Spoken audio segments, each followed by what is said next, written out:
Hey everyone, today we don't have the actual devotion system to play with in Grim Dawn, but Grim Misadventures 83 was released, and we have that to look at because it's more devotion information released. This is the full star map which came with it, and what we're going to be doing today is I'm going to do what I did last time where I read the forum post, show the images associated to the sections, and provide my little bits of commentary here and there, and then I'll do the commentary at the end. So just like last time, I'm reading what they posted as the devotion post, and let's just hop right into it. So, Grim Misadventures 83. Grim Misadventures continues. Last time we had some really exciting news for you as we finally revealed the details of the upcoming devotion system. Naturally, this huge reveal has inspired some questions, so today we will like to address just how exactly you will be unlocking, assigning, and using the celestial powers. Spending devotion points.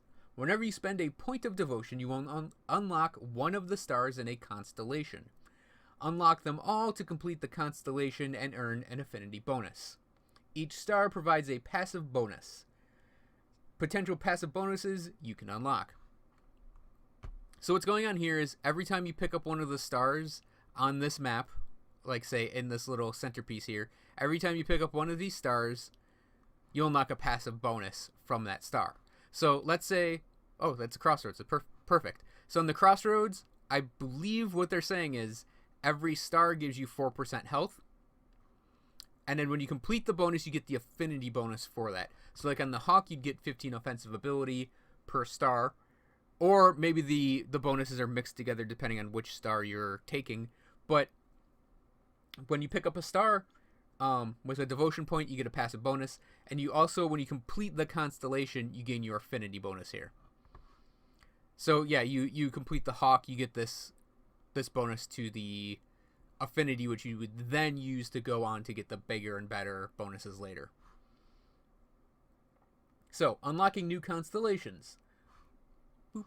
So, most of the constellations in the sky will require some affinity before you can place points in them, but you will have 16 constellations to choose from as you begin your celestial journey, which will in turn unlock others. Filling a constellation earns you an affinity bonus. So in this case, that's what Crossroads is. And then next up, which will unlock other constellations. So what this is, you can unlock the Sailor's Guide, which would be this compassy thing here, with that amount of affinity, and then you complete it and you get that amount of affinity. So assigning celestial powers. The secondary effects are restricted to 1 per skill, but there is no hard limit on how many you can use at the same time.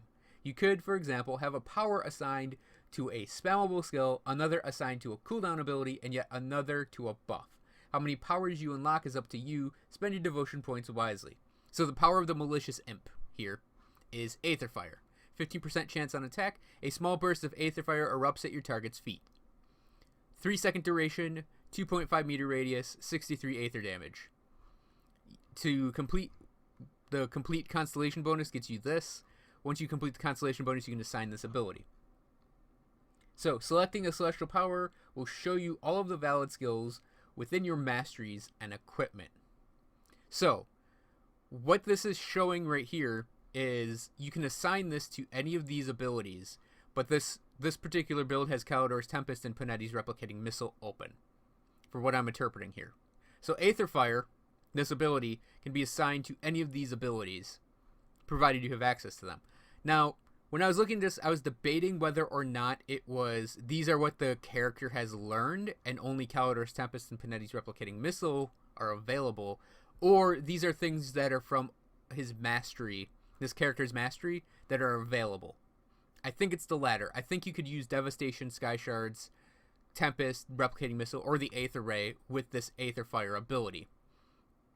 So what this means is so let's say you're using it, and they have the example here of Calidor's Tempest, so we'll just use that. Okay, with recent changes to Devotion, your list of valid skills will also include any skills you earn from your equipment and components. Should you switch your equipment, the skill assignment will remain, but the secondary effect will no longer be active or gain experience. This opens up exciting new opportunities for equipment-based builds. Once assigned, the celestial power will trigger off that skill and earn experience. Okay, so on Kalidor's Tempest here, it's, Kalidor's Tempest. The secondary effect is Aether Fire, so 15% chance on attack with Kalidor's Tempest, it will deal these sort of Aether dots in addition to its normal damage. So what this means is, on any of these abilities, there's a 15% chance on attack, you'd proc this Aether dot. And does it increase? Okay, it just increases in damage. And actually, 2.5 meter radius is not terrible. And then you'd have Aether, I think it's going to be like little Aether fireballs, probably. And, I'm excited for it, obviously, for obvious reasons. And, the other little snippet they revealed is, you can assign these things to component and weapon attacks. So if you get, like, say, Empowered Lightning Nova, and you have a lightning-based one of these things that you can equip the ability to, you can just take Empowered Lightning Nova and make it even better with the devotion system. Now, what this also reveals is you are restricted in what you can assign certain things to. So our Malicious Imp constellation can only be assigned, God damn it. My mouse has a really, really sensitive scroll wheel, so if I tap it, it just goes crazy. So that was that happening. But yeah, so our Malicious Imp here can only be assigned to these abilities in the Arcanist tree. Now, that's not to say there aren't going to be other abilities that you could assign Aether Fire to. This is just the Arcanist set of them, and it's what you'd expect from that. Devastation, Trojan Sky Shard, Kalidor's Tempest, Panetti's Replicating Missile, and Albrecht's Aether Ray are all the attack-based abilities from the Arcanist tree. It would also, I would assume, assign to something like maybe Fire Strike, or maybe Fire Strike, maybe Phantasmal Blades. I could maybe see this being something, because like Trojan Sky Shard's not Aether at all. Or, I could see it being anything that you have to, attack with. You could assign this to it. So it's not that it's going to be super limited.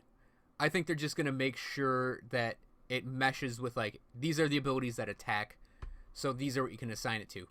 It's not that it's restricting it by damage type, as far as I'm putting together here. I'm assuming the Reddit out things means the person just doesn't have them, but they're available as options from the mastery. It would be pretty lame if you had an ability called Aether Fire, and like it was banned from Albrecht's Aether Ray. So yeah, I'm assuming that these are, everything from the mastery, but you have points in Kalidor's or Panetti's, and that's what you can assign it to. Okay, so next section. Potential celestial powers you can unlock out of the 43 possibilities. Wendigo's Mark. 15% chance on attack. You mark your foes with a sign of the Wendigo, sapping them of what little there is left of their vitality and transferring it to you. 4-second duration, 74 vitality damage, 50% of attack damage converted to health. Sounds like a pretty solid addition to Shamans, maybe even Nightblades that can deal vitality damage. And it meshes well with what you would think of when you think of the Wendigo concept they have in the game, which is lifesteal, vitality damage and lifesteal. Vile Eruption, 10% chance on attack. The corruption trapped within you is unleashed in the massive explosion of vile toxins. So this is 10% chance on attack. You have a 10-meter burst of poison damage. This one I'm really curious on, and I think it's going to be one I go for, even though it has this huge affinity requirement. Time Stop, 25% chance when hit. The sands of the hourglass halt to their ceaseless motion, stopping time for foes that dare strike you. It's got a huge experience requirement as well. 10% skill recharge, 3-meter radius, you petrify target for 1 second, 30% slow target for 3 seconds. So this is if you get hit, there's just this boing of you just froze time around you. I think that's just really awesome, and I can't wait to get a hold of that one and abuse the ever-loving crap out of it. I would assume, so 25% chance when hit sounds like it would be assigned, I think, to something like Myvan's Sphere of Protection, or Mirror of Aractes even, this would be assigned to a more defensive ability. Oh, and I want to point out, you can assign, like, say, Aether Fire. You can assign this to all of these you have. You can assign your skills as many times as you want. As far as I'm putting together, I don't think it's you have one Aether Fire to use and you have to assign it to one skill. I think you can take Aether Fire and just click it into anything you could click Aether Fire into. So if you have Calidor's Tempest and Albrecht's Aether Ray, I think you can just put Aether Fire on both of them. We'll see about that. I saw just recently in the actual Grim Misadventures forum post, which I'll link below, that it might not be like that. I got a conflicting post, but I'm thinking that's how it's going to work. It's just that you can't assign multiples of these to one skill. So anyways, Crushing Force, 25% chance on block. Your shield reverberates with Crushing Force, stunning your attackers and exposing them to a counterattack. 3-second recharge, 200-degree arc, 3-target maximum, 33% weapon damage, stun for half a second. Reduce their physical resistance for 5 seconds. This one looks like it's gonna be one of those good, solid, you're a sword and board guy, and you reduce the target's physical resistance by a huge amount for 5 seconds when you block. So I think that's gonna be awesome to combine with a very tanky build. Shepherd's Call, 15% chance on attack. Call upon your minions to join you in battle. 30-second recharge, 10-second duration, giant damage boost for pets. And this one is definitely a lesser one, as is Aether Fire. And you can generally tell that because it only requires 5,000 experience to level up. Likewise, Shepherd's Call is the same thing. Now, the experience isn't per hit. The experience works as per kill. So that's why I think it's okay to have these things assigned around a lot, because you're not going to earn more experience for each time you assign it. It's going to earn the same amount of experience, regardless of what's happening. And by experience, I'm 100% certain, well, 99.99999% certain. By experience, they mean experience, as in you kill the monster, get experience for it. And the last one they showed is Giant's Blood. Giant's Blood flows through your veins, incurring improved regeneration and healing. 30-second recharge, 6-second duration, 8% plus 400 health restored, 30% health regenerated per second. So 50% chance on hit, you heal yourself. And that's going to be, I think, a very major one, too. That's like the ability from Combat Medic's Mark. But I think that's going to be a major one for tanking or just any character that wants more healing. I could definitely see them picking up Giant's Blood. And then finally, they have a gigantic map of the sky. And I'm going to get zoomed in on this in a second. Okay, out of full screen mode so I can move around. We have the crossroads in the center here. Looks like the root inverse. Got our sailors thing. Scorpion. I'm sure that one rocks you like a hurricane. Hanged Man. Scary spooky ghost. Bear. Sadness. A druid from World of Warcraft. Tree thing. Tower. A maiden with bat tentacle things. A galaxy. An obelisk. A Templar, a Panther, a cute little doggy, a turtle. We got a bull thing here. We got a hot elf chick. I think that might be the most important one. Scales of Justice, a rogue, some daggers, another dagger. That's Hammer and Anvil. We know that one's name. We got another warrior. A magic staff, crab. I don't know, some type of agony. Manticores. Sedeus crab, boar, a crown, Logan, owl, magic stick. Let's see. Got America right there. We got a throne. I think that's an eye. You got more America. Got communism. Communism needs to be there too. An archer, decapitated head of a wolf. We have the symbol of House Stark. We have a blind prophet. Every heavy metal album cover from the 1980s is also represented here.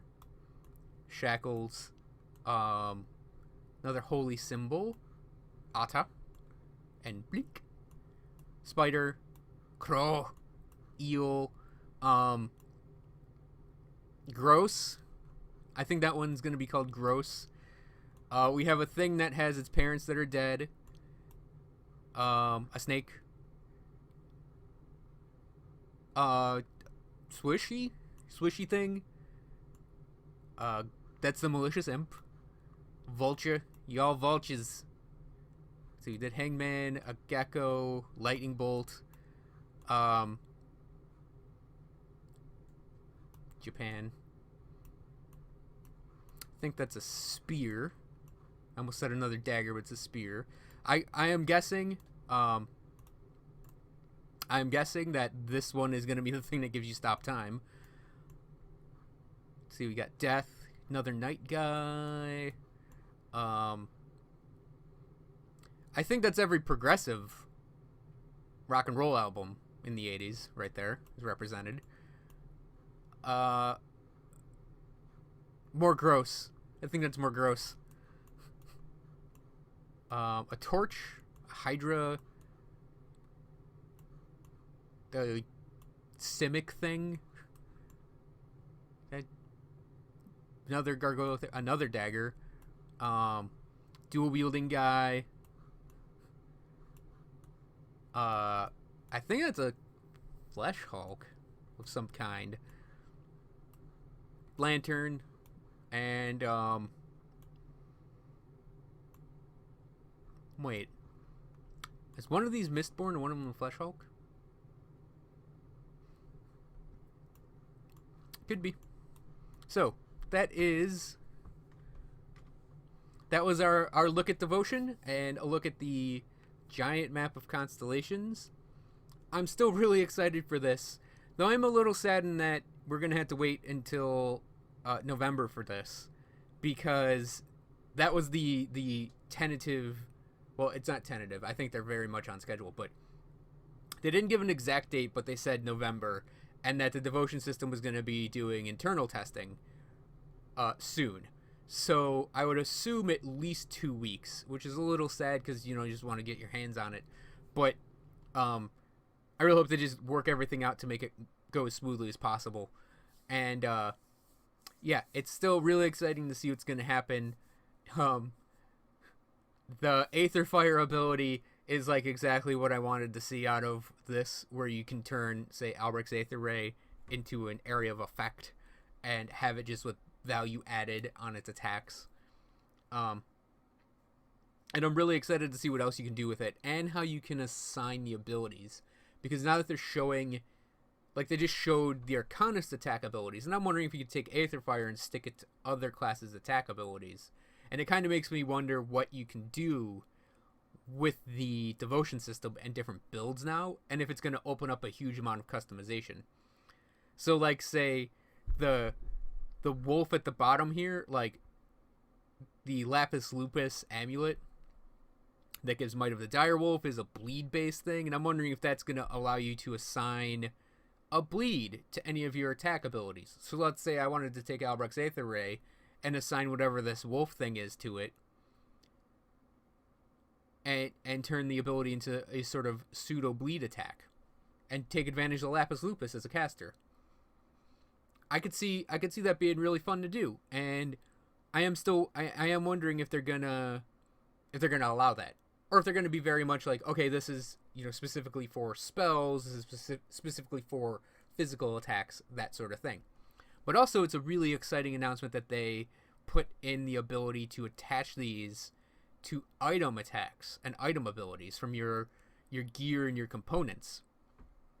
So if you have, like, Empowered Lightning Nova, like I mentioned before, or Bloodbath, or Olirin's Wrath, Blood, whatever it's called, Sacred Strike, you can take and assign these abilities to those abilities. And it's just, wow, that's just kind of mind-blowing that you can take those abilities and treat them as your own, and level and, like, attach these crazy awesome cool abilities to those. Now, they didn't say you could attach them to the things that proc, like those like Aether Blasts that, like, Aether Lord signets have. I don't think you're gonna be able to assign these to those, but you never know. I think it's because they're more proccing than actual abilities. So that might be a restriction, or it might not. We'll actually have to wait and see. But yeah, it's really exciting to see what this is gonna be like, and just to see more of the abilities. I really love time stop. There we go. I really love time stop. Some like viral eruption, they seem like that might be great for when you're spamming Dreeg's evil eye, and then you just yeah, and then like there's the defensive ones, there's the pet ones, there's time stop, and it seems to me like what's gonna happen with a pet build now is because of like Shepherd's Call and Raise the Dead being based off of killing enemies and attacking, I think pet builds are gonna actually have to start being more active rather than being more along the lines of like just sit back and let the pets do the work. I think it's gonna have to force a bit of activity out of pet builds, which I actually like. And I do want to address one thing real quick. 63 Aether damage doesn't sound like a lot, but that's level 1. Level 2 has 69, and it would presumably go up to like 8, 12, or 16. 8, 10, 12, 16, somewhere, because of the way leveling works. I would assume this would be like a 10-pointer, maybe. So if it gets 6 every time, it would, get up really high in terms of damage. It'd be like 663 damage off this, times the, let's say, 500% damage. 500% you have, so times that by 5. You're throwing out like an additional 3,000 Aether damage on for 2.5 for 3 seconds over a 2.5 meter. So it's like, yeah, that doesn't sound like a lot until you realize it levels up, and then it does get factored in by your damage modifiers, and it's like, oh, a tiny damage attack like that becomes a really big damage attack. So yeah, there's going to be a lot to do too, because there's going to be 43 of these things with like the 70 constellations or whatever. And I like that they said each star has a passive bonus. So every low end constellation is still going to provide you with something that will definitely help you as you go along. So like, yeah, Hawk I think would be something everyone would pick up. So you'd get like the tiny bits of offensive ability for each devotion point spent in it, then you get the affinity bonus from it. So yeah, I do think that's also going to be really great to shore up your character's offenses and defenses as well. And I think you're going to end up with certain sort of like, I can take these abilities because I took these constellations first. So there might be some sort of guiding in that direction as well, where whatever your starting constellations you chose are going to sort of determine what you can take later on. And I'm fine with that too. I am fine with some direction on this, but it's also going to open up a lot of customization for stuff as well. So yep, still bullish on Devotion, and I really can't wait to get my hands on it. So yeah, thanks for watching, everyone. I hope you enjoyed this video of me rambling about Devotion. Leave your comments below and we can start a conversation again. And I will have a link to the forum thread below as well. So I think that covers everything. Thanks for watching, and I'll see you guys next time.